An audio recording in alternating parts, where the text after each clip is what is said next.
Welcome back to Short Stories from Silicon Valley, sponsored by 100 Guys, One Gorilla. Nobody wins when the family feuds. Donald Trump's first 100 days in office passed this week, and boy, has the Don gotten things done. We've seen mass layoffs in manufacturing. You know that sector that he was supposed to save, but instead has destabilized due to his misinformed and uninformed policies? But the MAGA men and women don't care because as long as he's done something, they don't care if they end up with nothing.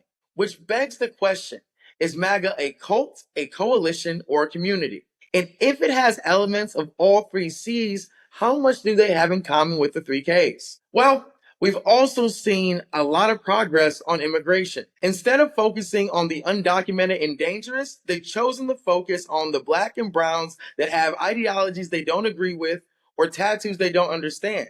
Because why do your research when you have racism? And if ruining the economy wasn't enough, he's also looking to ruin childhood education by pushing to defund PBS. Bro, what did Big Bird do to you? Arthur the Aardvark has always been all right with me, but now you're choosing to take this away from the toddlers? And the men and women of MAGA, they don't teach their kids. They don't want the teachers to teach their kids. They believe that Sesame Street is too scary of a street for their kids to be on. So the question is, who or what is going to teach their kids? I guess when you see knowledge as your nemesis, it's easy to see NPR as your enemy. So it makes sense that the Trump administration sees NPR as their adversary. But NPR that stands for National Public Radio, which should also stand for Neutral Public Radio because you don't feel any bias in their broadcasts. And honestly, this crusade against communication channels that don't share Trump's worldview is not doing Americans any favors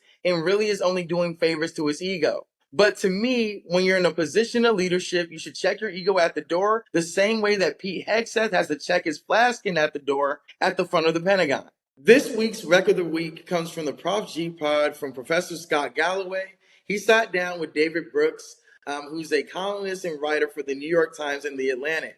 Their conversation focused on what happened to conservatism. And a quote during their conversation that stuck out with me that came from David Brooks was that there's a difference between being anti-left and pro-conservatism. And what he believes, and David Brooks has been a conservative his whole entire life, he believes that what we're seeing is not people being pro-conservative, they're being anti-left. And those two communities and coalitions have two different aims. And that's something that we should all sit with. And like I always love to say, if no one's told you this, have a good day and have a better next week. Till next time.